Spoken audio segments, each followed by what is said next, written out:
അസ്സലാമു അലൈക്കും വറഹ്മത്തുള്ളാഹി തആല വബറകാതുഹു. അന്ന് പള്ളിയിലെ ഉസ്താദിന് ഉറക്കം വരുന്നില്ല. കാരണം താൻ കണ്ട ആ പെൺകുട്ടിയുടെ കാര്യമോർത്ത്. റബ്ബേ, എൻ്റെ മുമ്പിലേക്കാണ് ആ പെൺകുട്ടി വന്നത്.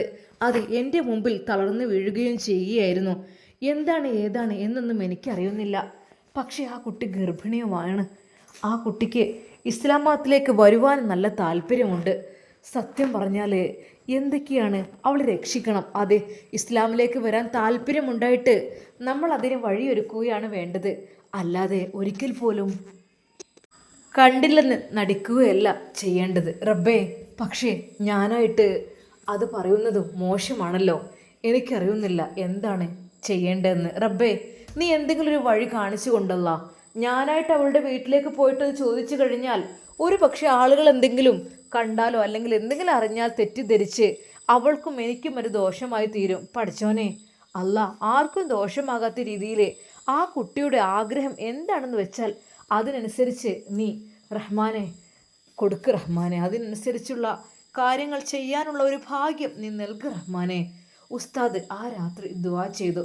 ഉസ്താദിന് ഉറക്കമേ കിട്ടുന്നില്ല. അത് അന്ന് നടന്ന സംഭവങ്ങൾ അദ്ദേഹം തൻ്റെ ഡയറിയിലൊന്ന് കുറിച്ചു വെച്ചു. അതെ, എന്തെങ്കിലും പ്രത്യേകമായിട്ടുണ്ടെങ്കിൽ അദ്ദേഹം ഡയറിയിൽ കുറിച്ചു വെക്കും. ഇന്നത്തെ ദിവസം എനിക്ക് വളരെയധികം പ്രചോദനമാകുന്ന ഒരു ദിവസമായിരുന്നു.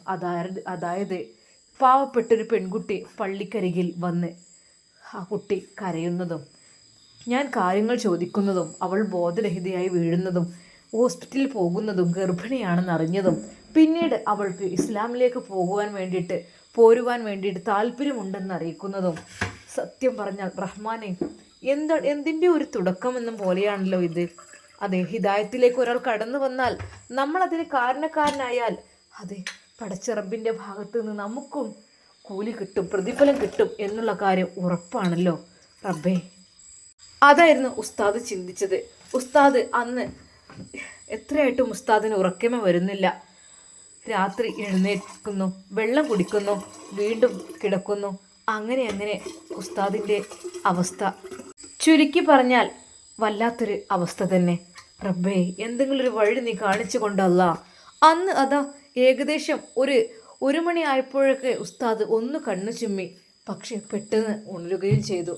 എന്നാൽ വളരെ പെട്ടെന്ന് വേഗം ഫ്രഷായി ഉളൂഹ് ചെയ്ത് നമസ്കരിച്ച് തഹജ്ജുദ് നമസ്കരിച്ച് പഠിച്ച റബ്ബിനോട് ദുആ ചെയ്തു. അല്ലാഹുവേ, ഞാൻ ഇന്നലെ കണ്ട ആ കാര്യങ്ങൾ, ഞാൻ ഇന്നലെ ചെയ്ത ആ കാര്യങ്ങൾ പഠിച്ചോനെ, ആ പെൺകുട്ടിക്ക് ഇസ്ലാമിലേക്ക് വരാൻ നല്ല താല്പര്യമുണ്ട് എന്നതാണ് പറഞ്ഞത്.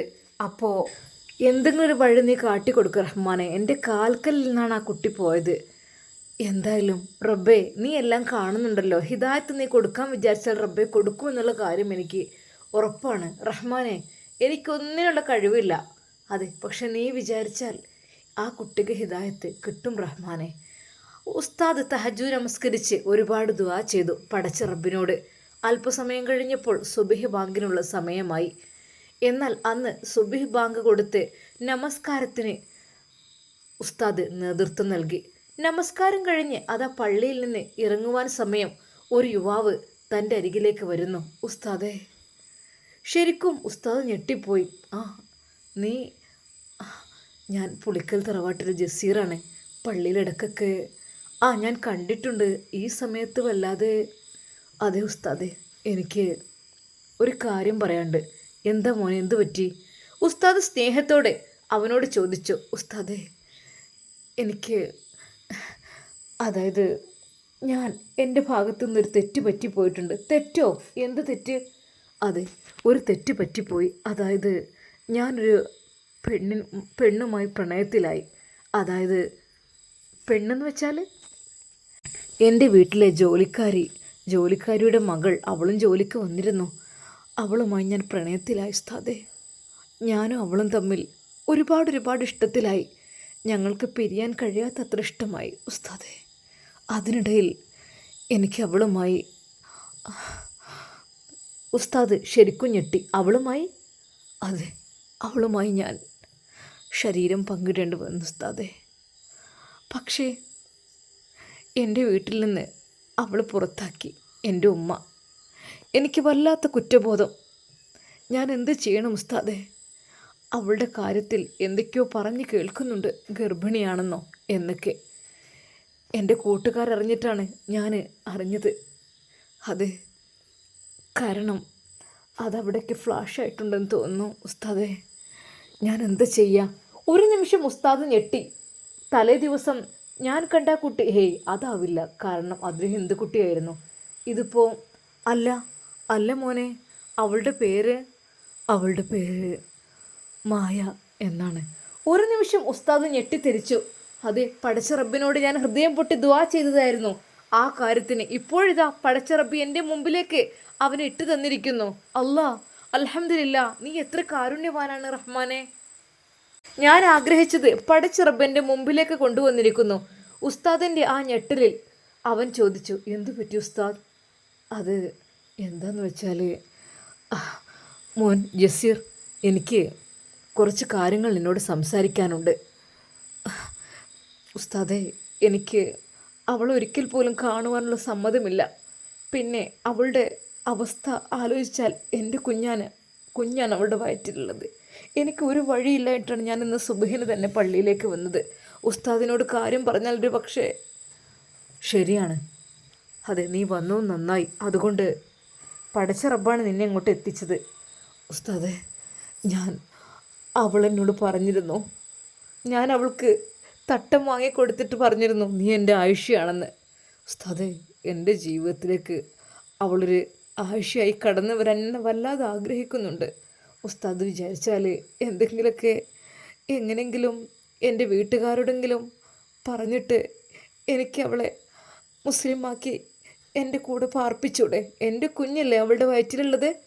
ശരിക്കും അതാ ജസീറിൻ്റെ വാക്കുകൾ കേട്ട ഉസ്താദ് ഒരു നിമിഷം ഞെട്ടിത്തിരിച്ചു. റബ്ബേ, നീ എത്ര കാരുണ്യവാൻ. അതെ, ശരിയാണ്, ഞാൻ ആഗ്രഹിച്ചത് വന്നിരിക്കുന്നു. എന്നാൽ ഉസ്താദ് പറഞ്ഞു, നീ ഒന്നുകൊണ്ട് ഭയക്കണ്ട. അതെ ജസീർ, ഞാൻ വീട്ടിൽ പോയിട്ട് കാര്യങ്ങളെല്ലാം പറഞ്ഞോളാം, നോ പ്രോബ്ലം, അതൊന്നും കുഴപ്പമില്ല. ഞാനും മറ്റൊരാളും കൂടിയിട്ട്. കാരണം അല്ലാത്ത പക്ഷം വേറെ വല്ലതും തെറ്റിദ്ധരിക്കും. പിന്നെ ജസീർ, എനിക്കൊരു കാര്യം പറയാനുണ്ട്. അതെ, ശരിയാണ്, നീ സ്നേഹിച്ച നിൻ്റെ പെണ്ണ് ഗർഭിണിയാണ് എന്നത് ഞാനറിഞ്ഞു. ഉസ്താദേ, നിങ്ങളും എങ്ങനെ? അതെ, ഇന്നലെ അവൾ ഈ പള്ളിയുടെ അടുത്തേക്ക് വന്നിരുന്നു. ഇവിടെ നിന്ന് കരഞ്ഞ് എന്നോട് എന്തൊക്കെയോ പറയുകയായിരുന്നു. അതിനിടയിൽ ബോധരഹിതയായി. ആ നിമിഷം ഞാൻ അവളെ ഹോസ്പിറ്റലിലേക്ക് കൊണ്ടുപോയി ഗ്ലൂക്കോസൊക്കെ കൊടുത്തു. ബ്ലഡ് ടെസ്റ്റ് ചെയ്തപ്പോഴൊക്കെ അത് പ്രഗ്നൻ്റ് ആണെന്നറിഞ്ഞു. എന്നാൽ അവളെ ഞാൻ അതേപടി തന്നെ ഒന്ന് റെഡി ആയതിനു ശേഷം ഓട്ടോയിൽ കയറ്റി വിട്ടുകൊടുത്തു. അതിനുള്ള ക്യാഷും കൊടുത്തു. ഉസ്താദേ, അങ്ങനെയൊക്കെ? അതേടാ, ഗർഭിണിയാണ്. ഞാൻ ഒരു കാര്യം പറയാം. പിന്നെ നിങ്ങളൊക്കെ ഇപ്പോൾ ചെറുപ്രായമാണ്. ശരിയാണ്, ഞാനും ചെറുപ്രായക്കാരൻ. ഞാനും വിവാഹം കഴിച്ചിട്ടില്ല. നമ്മുടെ മനസ്സിലൊരു ആഗ്രഹങ്ങൾ വന്നു കഴിഞ്ഞാൽ ശരിയാണ്, അങ്ങനെയൊക്കെ തോന്നിപ്പോകും ഓട്ടോമാറ്റിക്കലി.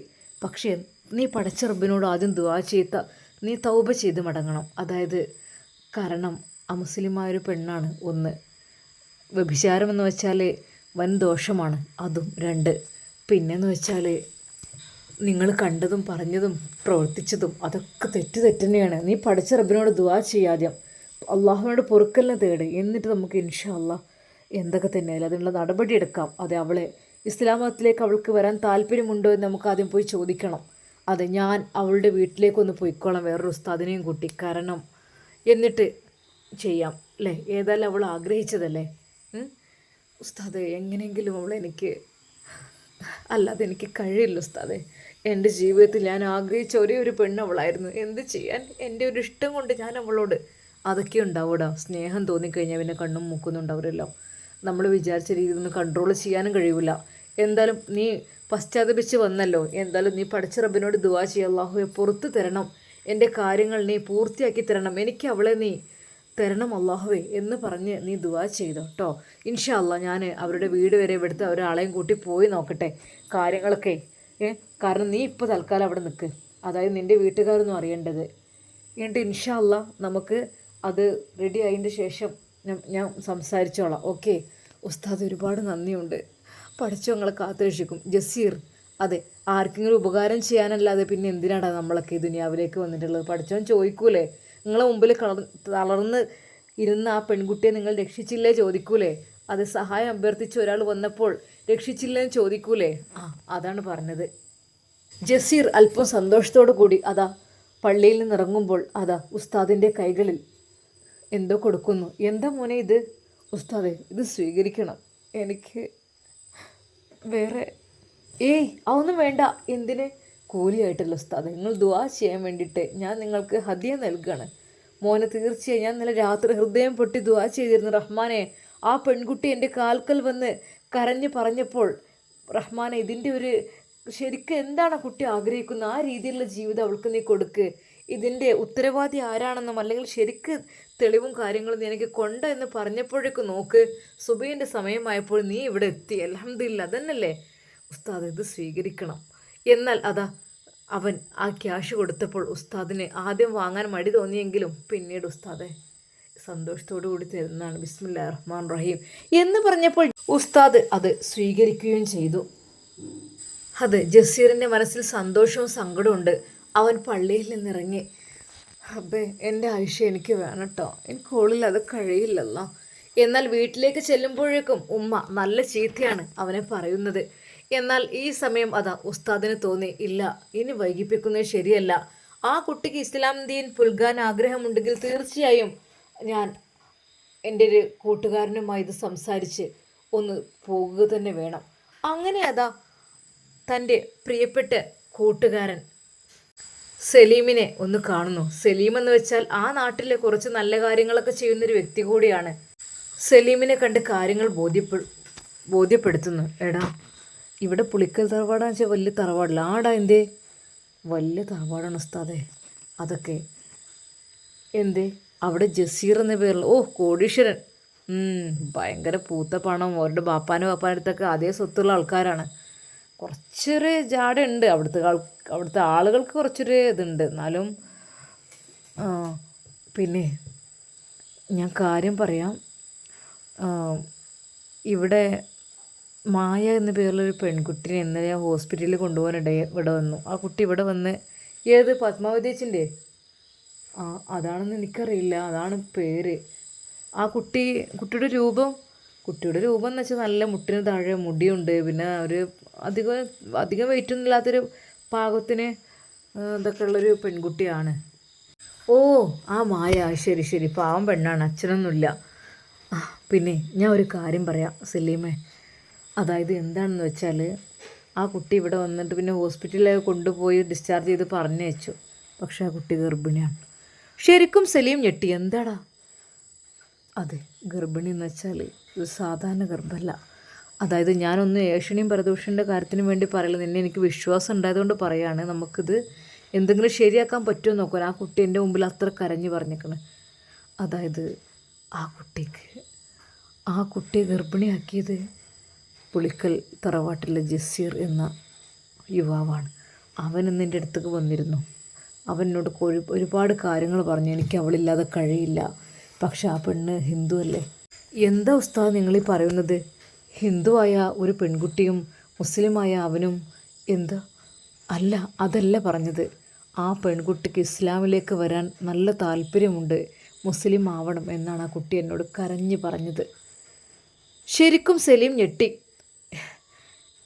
സത്യം എടാ, ഇപ്പോഴത്തെ കാലത്ത് അങ്ങനെ നമ്മൾ അതല്ല. ആ കുട്ടിയോട് നമുക്ക് ജസ്റ്റ് ഒന്ന് ചോദിച്ചു നോക്കുന്നതിന് എന്തെങ്കിലും കുഴപ്പമുണ്ടോ? എൻ്റെ കൂടെ ഒന്ന് വരുമോ? അത്രക്കും ആ കുട്ടി എൻ്റെ മുമ്പിൽ കരഞ്ഞ് പറഞ്ഞാണ്. എടാ, അതൊക്കെ വലിയ പ്രശ്നമാവട്ടെ, അവരുടെ ഫാമിലി കാര്യങ്ങളൊക്കെ നമ്മളെ നേർക്ക് വരും. പിന്നെ അല്ലടാ, ശരി വന്നോട്ടെ, അതൊന്നും കുഴപ്പമില്ല. പക്ഷേ എന്നാലും ആ കുട്ടിയുടെ കണ്ണീർ എൻ്റെ മനസ്സിലിങ്ങ് നിറഞ്ഞു നിൽക്കുകയാണ്. അതായത് നമുക്ക് എന്തെങ്കിലും ഹെൽപ്പ് ചെയ്യാൻ പറ്റുന്നുണ്ടെങ്കിൽ ഒന്ന് പോയി നോക്കുക. എടാ, ഇതൊക്കെ വലിയ കേസായിത്തിട്ട്. കേസൊന്നല്ലടാ, ആ കുട്ടി അത്രയ്ക്കും വന്ന് പറഞ്ഞതാണ് എന്നോടേ. നമുക്ക് ജസ്റ്റ് പോയി നോക്കുന്നതിനെന്താ? ആയിക്കോട്ടെ, പോയി നോക്കുക. അങ്ങനെ അത് മനമില്ലാ മനസ്സോടു കൂടി ഉസ്താദിൻ്റെ കൂടെ സലീമും പുറപ്പെടുന്നു. സലീമിനറിയാം അവരുടെ വീടൊക്കെ കറക്റ്റായിട്ട്. അങ്ങനെ അത് അല്പസമയത്തെ യാത്രയ്ക്ക് ശേഷം അവർ അവിടെ എത്തുന്നു. വാതിൽ അടച്ചിട്ടിരിക്കുന്നു. അവർ പതുക്കെ വാതിലിന് മുട്ടി. ആരുല്ലേ മോളെ? ആരാ അവിടെ? പുറത്ത് നോക്ക്. അതെ, ആ അമ്മക്ക് തീരെ സുഖമില്ലായിരുന്നു. എന്നാൽ പുളിക്കൽ തറവാട്ടുകാർ സുഖമില്ലാത്തതിൻ്റെ പേരിൽ വരാത്തതിൻ്റെ പേരിലൊന്നും ആ ഉമ്മ ഒന്ന് അന്വേഷിക്കുന്ന പോലും ഇല്ലായിരുന്നു. മോളെ ആരെ മുട്ടുന്നടി? ആ, അവൾ പെട്ടെന്ന് നല്ല രീതിയിൽ തട്ടം ശരിക്ക് മുഖത്തേക്ക് തൂക്കിയിട്ട് നല്ല രീതിയിൽ മറച്ച് പതുക്കെ വാതിൽ തുറക്കുമ്പോൾ ഉസ്താദ്. അല്ല ഉസ്താദോ? ഉമ്മ, അമ്മ, ഉസ്താദാണ് പള്ളിയിലെ. ഓ, ഉസ്താദാണോ? കയറി ഇരിക്കാൻ പറയും മോളെ. അതെ, കയറി ഇരിക്കട്ടോ. ഇവിടെ ആരാ ഉള്ളത് മോളെ? ഇവിടെ എൻ്റെ അമ്മ ഉണ്ട്. ആ, മോൾക്കിപ്പോൾ കുഴപ്പമൊന്നുമില്ലല്ലോ? ഇല്ല ഉമ്മ, ഈ ഉസ്താദ് എന്നാൽ എനിക്ക് സുഖമില്ലാതായിട്ട് എന്നെ ഹോസ്പിറ്റലിൽ കൊണ്ടുപോയത്. ആ പത്മാവതി പതുക്കെ എഴുന്നേറ്റിരുന്നു. മക്കളെ ഇരിക്കുള്ള സ്ഥലത്തൊക്കെ. നിങ്ങൾക്ക് എന്താ? എനിക്ക് പനിയാണ്, 3-4 ദിവസമായി. ഹോസ്പിറ്റലിൽ പോയില്ല? ഇല്ല, ഞാനൊരേ പച്ചമരുന്ന് കഴിച്ചിങ്ങനെ നിൽക്കുകയാണ്.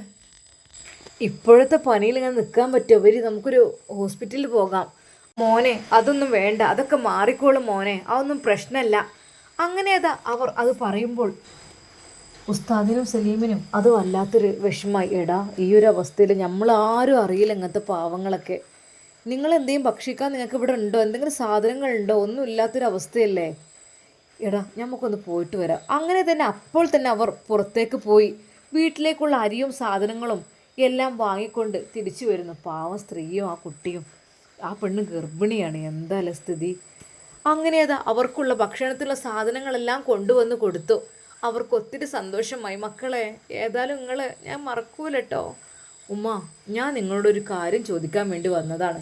അതായത് ഈ കുട്ടി ഇന്നലെ പള്ളിയുടെ മുമ്പിൽ വന്ന് കരഞ്ഞു പ്രാർത്ഥിച്ചൊരു കാര്യം ഉണ്ടായിരുന്നു. അപ്പോഴാണ് ഞാനത് കാണുന്നതൊക്കെ. ഇവള് ഗർഭിണിയാണോ എന്നറിഞ്ഞു. മോനെ എന്താ ചെയ്യുക? പുറത്തിറങ്ങാൻ പറ്റാത്ത അവസ്ഥയായിപ്പോയി ഞങ്ങൾക്ക്. എൻ്റെ കുട്ടിനെ ഒരിക്കൽ പോലും അവൻ അങ്ങനെ ആക്കുമെന്നൊന്നും വിചാരിച്ചില്ല. എന്താ ഇപ്പം ഞാൻ ചെയ്യുക? എട്ടും പൊട്ടും തിരിയാത്ത പെണ്ണായിരുന്നു, അറിയില്ലല്ലോ. എന്താ ചെയ്യുക? ഏതായാലും നിങ്ങൾ ഇങ്ങനെയൊക്കെ ആയി തീർന്നു. അതുകൊണ്ട് അവൾ പറയുന്നത് ഞാൻ ആയുഷ്യാകാനാണ് എനിക്ക് താല്പര്യം എന്നും പറയുന്നുണ്ട്. എന്താ ഉമ്മ നിങ്ങളുടെ അഭിപ്രായം? പൊന്നു മോനെ, എനിക്കും അത് തന്നെയാണ് താല്പര്യം. ഏതായാലും ഇങ്ങനെയൊക്കെ ആയില്ലേ, ഇനിയിപ്പോൾ അങ്ങനെ തന്നെ ജീവിക്കാമെന്ന് ഞാനും വിചാരിച്ചു. പിന്നെ നിങ്ങളെപ്പോലെ സഹായം ചെയ്യുന്ന ആൾക്കാരൊന്നും ഉണ്ടാവില്ല. പൊന്നു മോനെ, എനിക്കും നിങ്ങളെ മതത്തിൽ വലിയ വിശ്വാസം ഇതൊക്കെ തന്നെയാണ് മോനെ. അവളായിട്ടല്ല, ഞാനും കൂടെ അങ്ങോട്ട് വരാം. അതായിരിക്കും നല്ലത്. ഞങ്ങൾക്ക് ഇസ്ലാമിനെ കുറിച്ച് പഠിപ്പിച്ചു തരണം. ഞങ്ങൾ രണ്ടുപേരും ഇസ്ലാം മതം സ്വീകരിച്ചോട്ടെ. എന്നാലെങ്കിലും എനിക്ക് മനസ്സിന് സമാധാനം ഉണ്ടാവുമല്ലോ. ആ അമ്മ കരഞ്ഞു പറയുകയായിരുന്നു. എന്നാൽ അത് കേട്ടപ്പോൾ ഉസ്താദിൻ്റെ മനസ്സിൽ വീണ്ടും വല്ലാത്ത സന്തോഷം വന്നു. റബ്ബേ, അതെ, 2 പേര്, ഒരു ഉമ്മയും മകളും ഒരുമിച്ച് ഇസ്ലാം ദീനിലേക്ക് കടന്നു വരികയാണ് എന്നറിഞ്ഞപ്പോൾ ഉസ്താദിന് വല്ലാത്ത ഒരു സന്തോഷം തോന്നി. സലീം, നമുക്കൊരു വണ്ടി വിളിച്ചിട്ട് വരെ ഹോസ്പിറ്റലിൽ കൊണ്ടുപോകാം. അപ്പോൾ തന്നെ സലീം പുറത്തേക്ക് പോയി ഒരു ടാക്സി പിടിച്ചു കൊണ്ടുവന്നു. അതെ ഉമ്മങ്ങൾ കയറിക്കോളി, നമുക്ക് ഹോസ്പിറ്റലിൽ ഒന്ന് പോയി വരാം. അല്ലാതെ ഈ ഒരു അവസ്ഥയിൽ നിന്നിട്ട് കാര്യമില്ലല്ലോ മോനെ. അതെ ഉമ്മ, അതെ, ഇങ്ങനെ മെഡിസിൻ ഒന്നും കഴിക്കാമെന്നാൽ അതൊക്കെ കൂടും. അങ്ങനെ അവരെ ഹോസ്പിറ്റലിലേക്ക് കൊണ്ടുപോകുന്നു. ഹോസ്പിറ്റലിൽ കൊണ്ടുപോയി മെഡിസിനും കാര്യങ്ങളും എല്ലാം വാങ്ങി വന്നു. പോരുന്ന വഴിയിൽ അവർ പറഞ്ഞു, മക്കളെ, അതെ, എൻ്റെ കുട്ടി ഏതാണ് അതിനനുസരിച്ച് എനിക്കും നിന്നാൽ മതി. കാരണം എൻ്റെ കൂട്ടുകുടുംബങ്ങളെല്ലാം എന്നെ ഒഴിഞ്ഞു. എല്ലാവരും എന്നെ ചീത്ത പറയാണ് വന്നിട്ട്. ഇനി ഒരിക്കൽ പോലും എനിക്ക് രക്ഷയില്ല. എല്ലാവരുടെയും മുമ്പ് എനിക്ക് തല പൊന്തിച്ച് നിൽക്കാനും കഴിയുന്നില്ല. മക്കളെ, അത് ഏതായാലും എൻ്റെ മോൾക്ക് അത് ആഗ്രഹമാണെങ്കിൽ ഞാനും അതിനു വേണ്ടി നിൽക്കുകയാണ്. ഞങ്ങൾ 2 പേരും എങ്ങനെയെങ്കിലും ഏതെങ്കിലും പള്ളിൻ്റെ അടുത്തെങ്കിലും പോയി കൈ കാട്ടാലോ ഞങ്ങൾക്ക് മുസ്ലിമീങ്ങളായാലേ. അല്ല ഞാൻ അതൊന്നും പറ്റൂലല്ലോ മോനെ. ഏയ്, അങ്ങനെയൊന്നും ഒരിക്കലുമല്ല. നിങ്ങളുടെ കാര്യത്തിലൊന്നും ഒരു വിഷമവും ബുദ്ധിമുട്ടും പ്രയാസം ഉണ്ടാവില്ല കേട്ടോ. നിങ്ങൾക്ക് വേണ്ടതൊക്കെ ഞാൻ ചെയ്തു തരണ്ടേ എന്നൊക്കെ ഉസ്താദും പറയുന്നു. എന്നാൽ സത്യം പറഞ്ഞാൽ ആ അമ്മയും മകൾ ആയിഷയുടെ കൂടെ ഇസ്ലാം മതം സ്വീകരിക്കുവാൻ വേണ്ടി തയ്യാറായി എന്ന് തന്നെ പറയാം. ഇൻഷാ അല്ലാഹ് നമുക്കിതിൻ്റെ ബാക്കി ഭാഗം നാളെ കാണാം. അതുവരേക്കും എല്ലാവർക്കും അസ്സലാമു അലൈക്കും വറഹ്മത്തുള്ളാഹി തആല വബറകാതുഹു.